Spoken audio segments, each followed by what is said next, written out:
Hello बच्चों, कैसे हैं। कल हमने किया था integrated rate equation for the zero order reactions के लिए। ठीक है, तो आज हम करेंगे फर्स्ट ऑर्डर रिएक्शंस के लिए। मैंने कल भी बताया था आपको कि जो इंटीग्रेटेड फॉर्म है हमारे पास वो जीरो और फर्स्ट ऑर्डर के लिए है अपने सिलेबस में। तो जीरो का हमने कल कर लिया था, आज हम करेंगे फर्स्ट ऑर्डर रिएक्शंस जो हैं उनके लिए इंटीग्रेटेड रेट इक्वेशन जो हम दिखाते हैं। तो इसको हम सिंपली फर्स्ट ऑर्डर काइनेटिक्स भी बोल देते हैं। ठीक है, अब जैसे सपोज हमारे पास एक रिएक्शन है,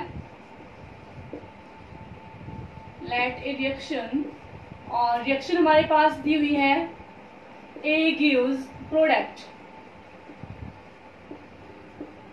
ठीक है, प्रोडक्ट जो है इसको मैं खाली पी से बना देती हूँ, या बाकी आप प्रोडक्ट भी लिख सकते हो, ऐसा कुछ नहीं है। ये एक रिएक्शन है हमारे पास।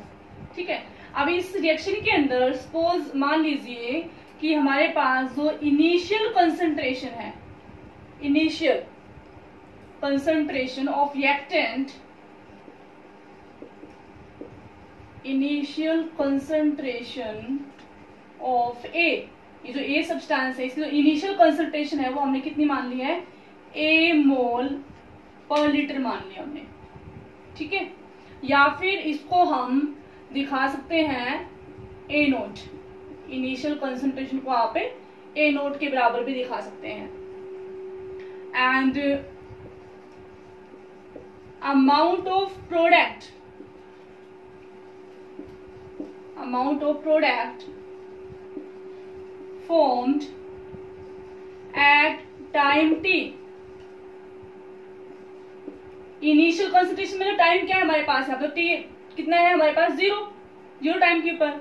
अब टाइम टी के ऊपर जो प्रोडक्ट की अमाउंट बनती है, मतलब प्रोडक्ट जब बनना शुरू हो जाता है, तो सपोज टी टाइम के ऊपर जो प्रोडक्ट है हमारे पास वो कितना बन चुका है, ये बन चुका है एक्स अमाउंट। इसकी जो अमाउंट है वो कितनी है, एक्स है, ये एक्स मोल पर लीटर हमारे पास बन गया ये। ठीक है, ये इसकी अमाउंट आ गई है। तो हमारे पास जो रिएक्टेंट है एट टाइम टी पे वो कितना बचेगा, फिर अमाउंट ऑफ रिएक्टेंट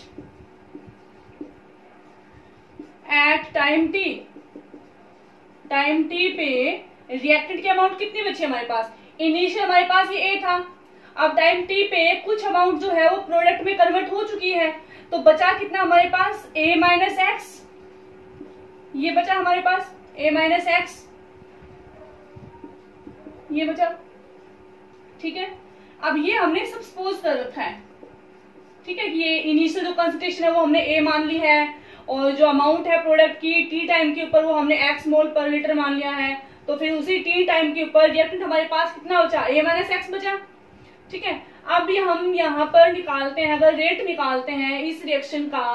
अब जो रिएक्शन हमारे पास है कैसी है, ये एक फर्स्ट ऑर्डर की रिएक्शन है, it is a first order reaction.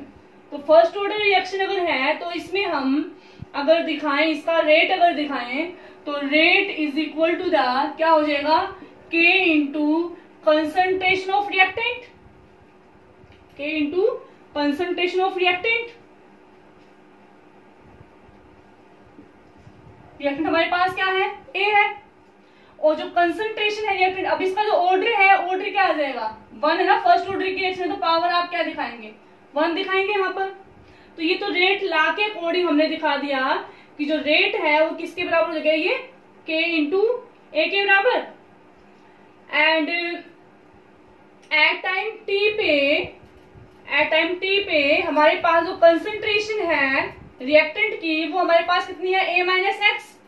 तो इसकी जगह पे हम ये लिख सकते हैं कि R is equal to the K into a minus x, ये हमारे पास एट टाइम टी पे, एट टाइम टी के ऊपर। तो ये हो गया रेट हमारे पास, हमने किसी भी टाइम के ऊपर रेट निकाला कि रेट क्या हो जाएगा हमारे पास, इस टाइम टी पे रेट जो है इस रिएक्शन का वो ये आ गया है। ठीक है, अब इसको हमने बना दिया है इक्वेशन नंबर फर्स्ट बना दिया हमने। अब अगर हम डिफरेंशियल फॉर्म दिखाएं, डिफरेंशियल फॉर्म अगर दिखाते हैं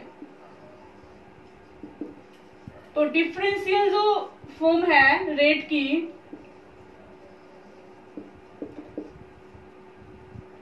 तो वो क्या आ जाएगी, डिफरेंशियल जो रेट है हमारे पास वो क्या होता है, change in concentration of reactant upon change in time. ये होता है हमारे पास rate is equal to the minus D A upon D T. ये हो जाएगा रिएक्टेंट के अकॉर्डिंग, और अगर प्रोडक्ट के अकॉर्डिंग दिखाते हैं तो यही रेट क्या हो जाता है हमारे पास, DP upon D T. Product हमने यहाँ पर क्या मान रखा, पी मान रखा है ना, तो ये क्या हो जाएगा डीपी अपॉन डी। प्रोडक्ट है तो हमने यहाँ पर इसको प्लस दिखाया है, और अगर रिएक्टेंट के अकॉर्डिंग रेट दिखाते तो इसको हमने माइनस दिखाया है। ठीक है, रिएक्टेंट की कंसंट्रेशन क्या होती है, डिक्रीज, तो हमने नेगेटिव लगा दिया। प्रोडक्ट की कंसंट्रेशन क्या होती है, इंक्रीज होती है, तो हमने ये पी बना दिया है। मीन्स अगर हम प्रोडक्ट के अकॉर्डिंग दिखाएं तो सिर्फ और सिर्फ प्रोडक्ट के अकॉर्डिंग दिखाएं तो आर इज इक्वल टू क्या हो जाएगा, ये डीपी अपॉन डी टी, ये हो जाएगा। एंड टाइम टी के ऊपर प्रोडक्ट हमारे पास कितना है, एक्स, प्रोडक्ट की अमाउंट कितनी है, एक्स के बराबर है, then it is also equal to the क्या हो जाएगा हमारे पास, ये d x upon D t, ऐसे दिखा सकते हैं। तो ये बन गई हमारे पास इक्वेशन नंबर सेकंड। अब क्या करेंगे, हम इक्वेशन सेकंड और फर्स्ट को इक्वेट कर देंगे, क्योंकि ये भी इसी रिएक्शन का रेट है और ये भी इसी रिएक्शन का रेट है। तो from equation first and second क्या मिला हमें कि dx by dt it is equal to the k into a minus x, ये बचा। तो ये आ गई हमारे पास इक्वेशन दोनों को मिलाने के बाद। ठीक है, यहाँ तक हो गया क्लियर। एक बार दोबारा देख लीजिए, हमने कोई भी रिएक्शन ली, उसका जो इनिशियल कंसंट्रेशन है रिएक्टेंट का वो हमने ए मोल या फिर ए नोट ले लिया हमने, एंड एट टाइम टी के ऊपर हमारे पास जो प्रोडक्ट है उसको हमने एक्स मान लिया है। तो रिएक्टेंट कितना बचा उस टाइम पे भी, शुरू में ए था, एक्स जो अमाउंट है वो प्रोडक्ट में कन्वर्ट हो चुकी है, तो रिएक्टेंट कितना बचा, ए माइनस एक्स, ये हो गया। या फिर इसको आप दिखा सकते हैं ए के बराबर भी दिखा सकते हैं ये। ठीक है, टाइम टी के ऊपर ये। अब इसके बाद हमने क्या किया, इधर पहले हमने दिखाया रेट ला के अकॉर्डिंग इक्वेशन दिखा दिए। ये बन गया हमारे पास R इज इक्वल टू के into concentration of the reactant, and reactant की पावर हम यहाँ पे क्या दिखाएंगे 1, क्योंकि हमारे पास ये फर्स्ट ऑर्डर रिएक्शन है, और रिएक्टेंट जो है हमारे पास उसकी अमाउंट कितनी है टाइम टी के ऊपर, a माइनस एक्स मान रखी है हमने, तो इसको हमने a माइनस एक्स के बराबर दिखा दिया इधर। और जो डिफरेंशियल फॉर्म है वो क्या होती है, ये। अब इन दोनों इक्वेशन को हमने इक्वेट कर दिया है, तो ये आ गया हमारे पास रेट ऑफ ए रिएक्शन, जो उसको हमने इक्वेट कर दिया है, तो ये इक्वेशन आ गई हमारे पास। अब इस इक्वेशन का हम क्या करेंगे, इंटीग्रेशन करेंगे हम यहाँ पर इसका, और इंटीग्रेटेड जो फॉर्म है फर्स्ट ऑर्डर रिएक्शंस के लिए वो देखते हैं फिर क्या आती है हमारे पास। तो इक्वेशन यहाँ पर जो है वो क्या हमारे पास, ये dx upon dt it is equal to the k into a minus x, ये है। अब इस x वाले टर्म को इधर ले आते हैं और इस dt को इधर भेज देते हैं, तो ये बन जाएगा हमारे पास dx upon a minus x it is equal to the k dt, ये हो गया। अब इसका हम करेंगे integration, taking integration from both side. तो इसका जब आप इंटीग्रेशन करेंगे dx upon a minus x, इसका इंटीग्रेशन करेंगे, एंड k dt इसका भी हम इंटीग्रेशन करेंगे। जब आप इसका इंटीग्रेशन करते हैं तो इसकी जो वैल्यू है वो हमारे पास आएगी minus natural log of a minus x. आपने इंटीग्रेशन किया हुआ है, ये फिजिक्स में आपने पढ़ा हुआ है कैसे करते हैं, and it is equal to, ये क्या हो जाएगा, k यहाँ पर कांस्टेंट है, एंड dt का जो इंटीग्रेशन वो क्या आ जाएगा, t के बराबर, और प्लस हम क्या दिखाते हैं c, it is the integration constant. ठीक है, अब यहाँ पर क्या करना आपको, जैसे हमने जीरो ऑर्डर रिएक्शंस के लिए दिखाया था, अब इसका इंटीग्रेशन तो हो गया है ये। अब यहाँ पर अगर हम इनिशियली अगर दिखाएं, सी को चेंज करना हमें, जैसे हमने जीरो ऑर्डर में किया था, ऐसे ही सी को मॉडिफाई करना है, तो उसके लिए क्या करेंगे, एट टाइम जीरो पे एक्स की वैल्यू क्या है, जीरो है, क्योंकि उस टाइम प्रोडक्ट तो बना ही नहीं है ना, सिर्फ हमारे पास रिएक्टेंट है, तो प्रोडक्ट की वैल्यू क्या है, जो एक्स हमने इसको मान रखा था वो क्या होता है, 0 के बराबर है, कुछ बना ही नहीं प्रोडक्ट हमारे पास। अब इस वैल्यू को अगर हम इस इक्वेशन में पुटअप कर दें, ठीक है, तो एट टाइम t0 पे इक्वेशन जो हमारे पास वो क्या बन जाएगी, minus natural log of a minus x, x कितना है हमारे पास 0, and it is equal to the k into t, t कितनी है हमारे पास 0 प्लस c। तो वैल्यू क्या आ गई हमारे पास, ये minus natural log of a, it is equal to the c, c के बराबर हो गई है, ठीक है। अब इसको हम क्या करेंगे, c की जो वैल्यू है ये हमारे पास ये आ गई, इसको हम इस इक्वेशन पुटअप कर देंगे। सपोज ये हमारे पास है इक्वेशन नंबर 3। अब इक्वेशन 3 में इस वैल्यू को पुटअप कर देंगे हम, putting the value of c in equation number 3 में पुटअप कर देंगे।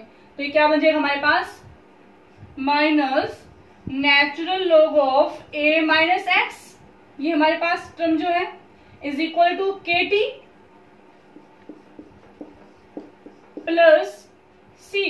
अब c की वैल्यू हमारे पास यहाँ पर क्या दी हुई है, c की वैल्यू हमारे पास यहाँ पर है माइनस में है ये, तो यहाँ पर इसको माइनस शो कर देंगे, minus natural log of a,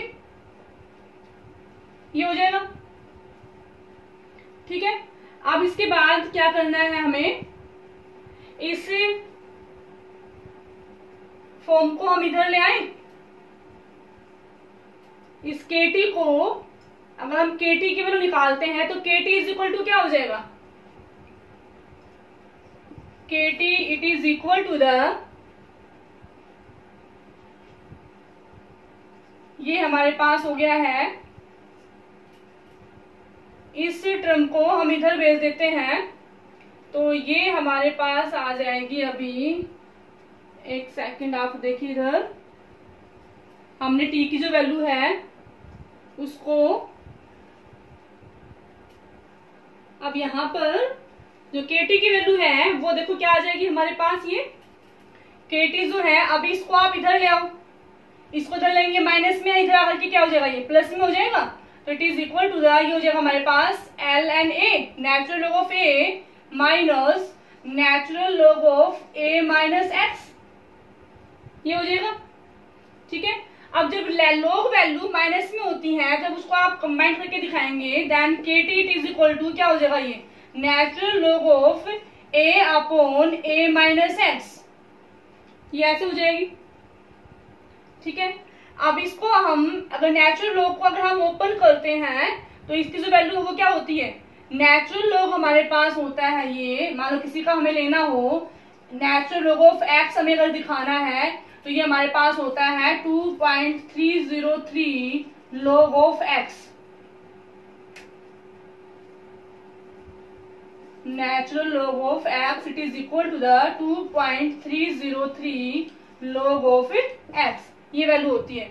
तो ये सपोज हमारे पास ये टर्म एक एक्स है, अब इसका जब आप ln सोल्व करेंगे, नेचुरल लॉग सोल्व करेंगे, तो ये हमारे पास हो जाएगा KT it is equal to the 2.303 log of x, मतलब A upon A minus x.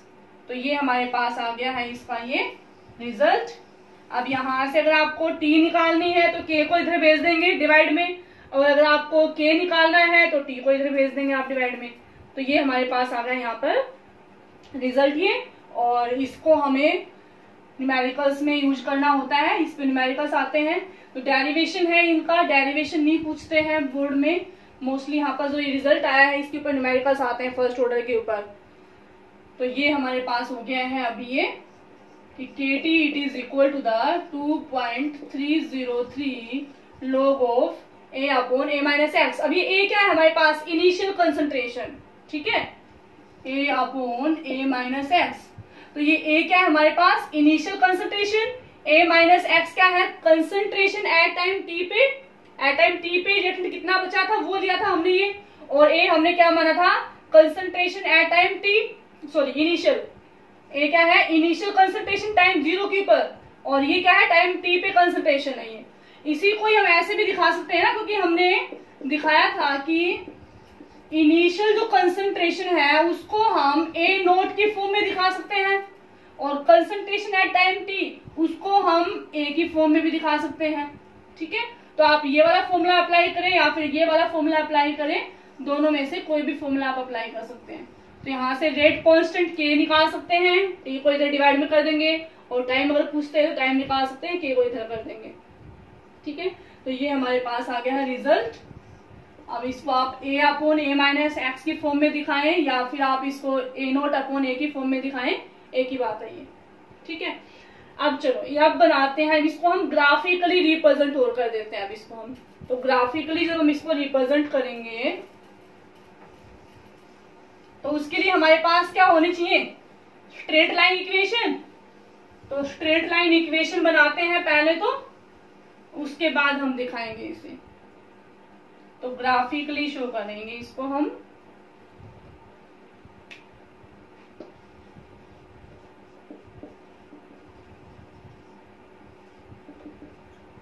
इसी इक्वेशन को अगर हम स्ट्रेट लाइन इक्वेशन बनाएं तो इसको हम कैसे दिखा सकते हैं, इस वैल्यू को हम इधर भेज दें, डिवाइड में चली जाएगी, तो ये हमारे पास बन सकती है log of A naught upon a, it is equal to the KT upon 2.303।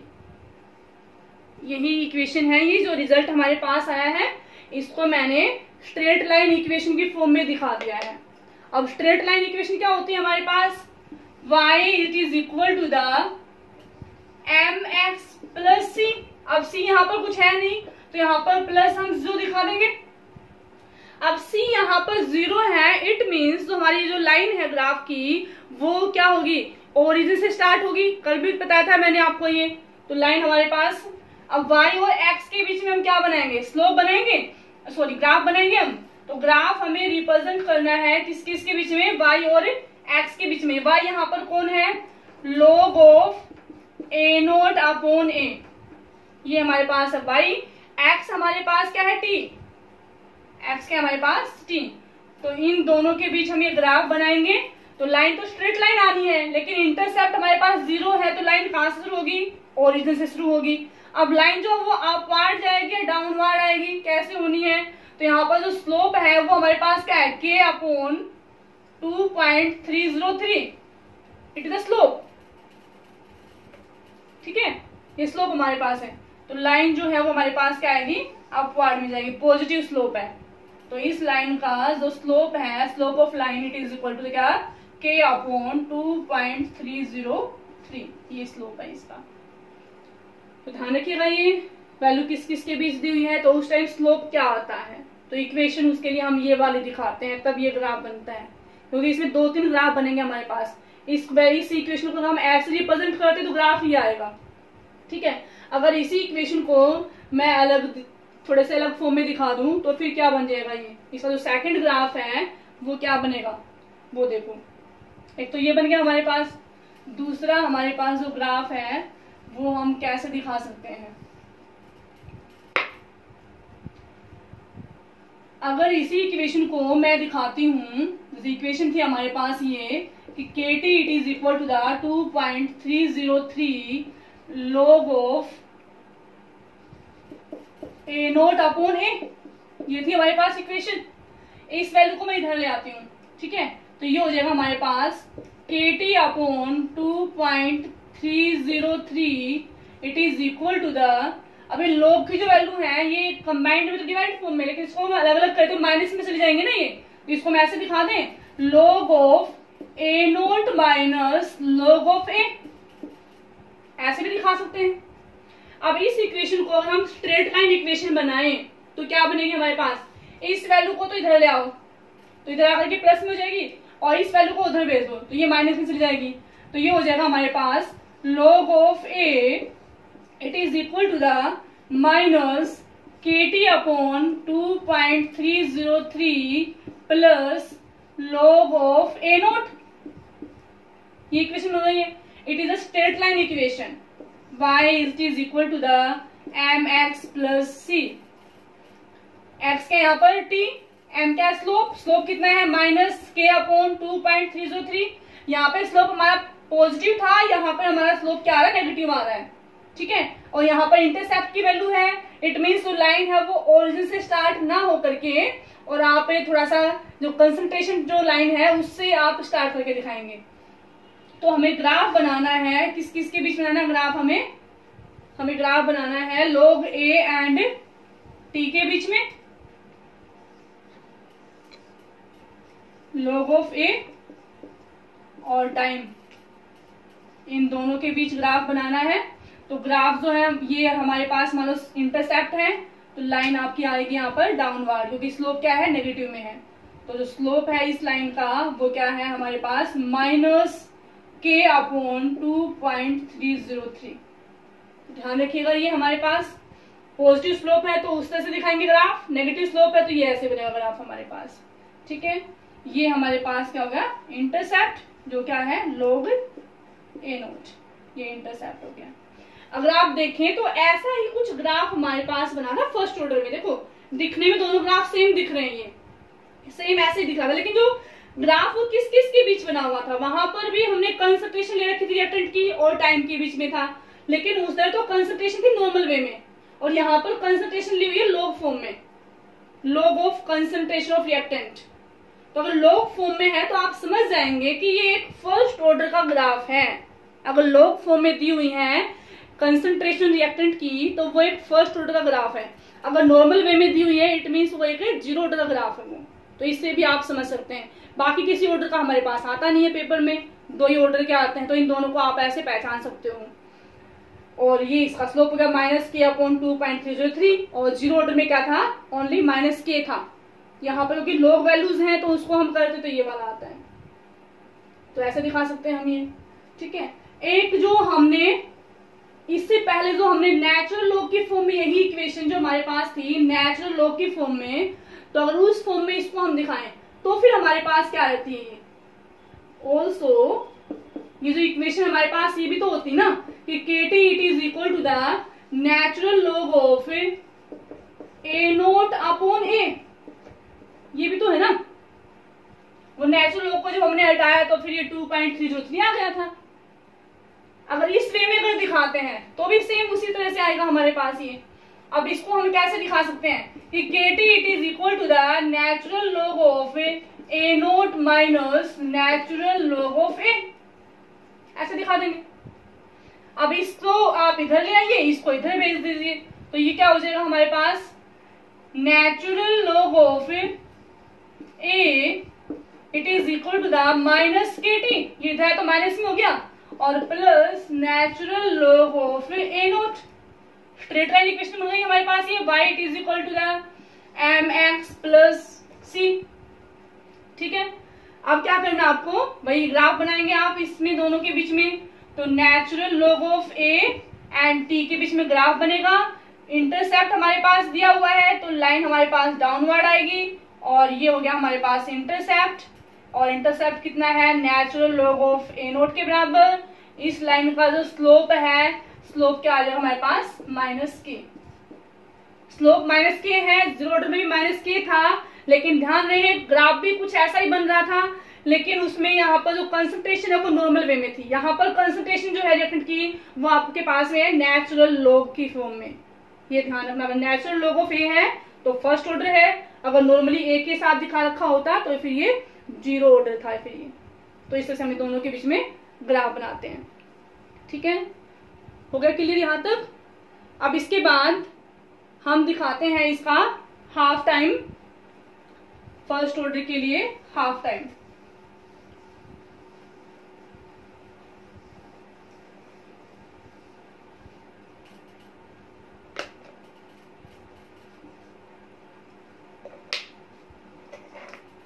तो हाफ लाइफ जो पीरियड है या हाफ लाइफ टाइम जो है, half life time for the first order reactions के लिए, तो कैसे दिखाएंगे, आपने इक्वेशन पुटअप करिए पहले। तो हम क्या है हमारे पास कि KT it is equal to the 2.303 A naught upon A, या फिर आप A upon A minus X, वो भी आप दिखा सकते हैं यहाँ पर, ठीक है। हमें टी निकालना है, तो टी इज इक्वल टू क्या हो जाएगा 2.303 अपॉन के ए नोट अपॉन ए, ये हो गया। अब यहाँ पर टी कौन सी निकालनी है, हाफ। अब हाफ में लिखा रहा कि हाफ क्या होता है, जिस टाइम के ऊपर half of the reactant is decompose, आधा रिएक्टेंट प्रोडक्ट में जब कन्वर्ट हो जाता है जिस टाइम के ऊपर, उसको हम क्या बोलते हैं, हाफ लाइफ टाइम बोलते हैं। मतलब यहाँ पर ये जो कंसंट्रेशन है रिएक्टेंट की कितनी आएगी हमारे पास, इनिशियल का हाफ। कितना हो जाएगा ये, इनिशियल का हाफ हो जाएगा ये, क्योंकि भी आधा तो डिकम्पोज हो चुका है ना, तो इनिशियल का आधा तो डिकम्पोज हो चुका, बचा कितना टाइम टी पे, कितना बचा, आधा बचेगा ये, तो ये कितना हो जाएगा 2.303 अपॉन के, और ये हो जाएगा हमारे पास ए नोट अपॉन ए नोट बाय 2, इनिशियल का आधा। अभी 2 को ऊपर भेज देंगे तो 2 ऊपर चला गया, ठीक है। सॉरी यहाँ पर लॉग था ना, ये लॉग की फॉर्म में थी value, log of, A naught से ए नोट निकल गया, ये क्या बचा हमारे पास T half, it is equal to the 2.303 upon K log of 2, and log 2 की जो वैल्यू है अगर वो आप लगाएंगे तो जो टी हाफ है वो हमारे पास हो जाएगा 2.303, log 2 की वैल्यू होती है हमारे पास 0.3010 अपॉन के, और जब आप इन दोनों को मल्टीप्लाई करेंगे तो जो टी हाफ है वो हमारे पास आ जाएगा 0.693 अपॉन के, ये हो जाता है टी हाफ की वैल्यू। के इज द रेट कांस्टेंट की जो वैल्यू अगर आपको दे रखी है तो आप आसानी से टी हाफ निकाल सकते हैं। अगर फिर टी हाफ दे रखा है तो आप रेट कांस्टेंट निकाल सकते हैं फर्स्ट ऑर्डर के लिए। टी हाफ जो है फर्स्ट ऑर्डर के लिए वो इनिशियल कंसंट्रेशन या रिएक्टेंट की जो कंसंट्रेशन है उस पर डिपेंड नहीं करता है। T half do not depend on the concentration of the reactant, उस पर डिपेंड नहीं करेगा, क्योंकि साफ साफ दिखाई दे रहा है ये तो ये आता है इसका टी हाफ आता है, ठीक है। तो ये 2 फॉर्मूले हमारे पास टी हाफ वाला है, एक हमारे पास ये वाला फॉर्मूला है। दोनों फॉर्मूले याद रखना आप, इनके ऊपर न्यूमेरिकल्स आते हैं, और ग्राफ का ध्यान रखना, ग्राफ के ऊपर भी छोटे छोटे क्वेश्चन पूछ लेते हैं, ठीक है। तो नेक्स्ट टॉपिक कल करते हैं। Okay bye, take care.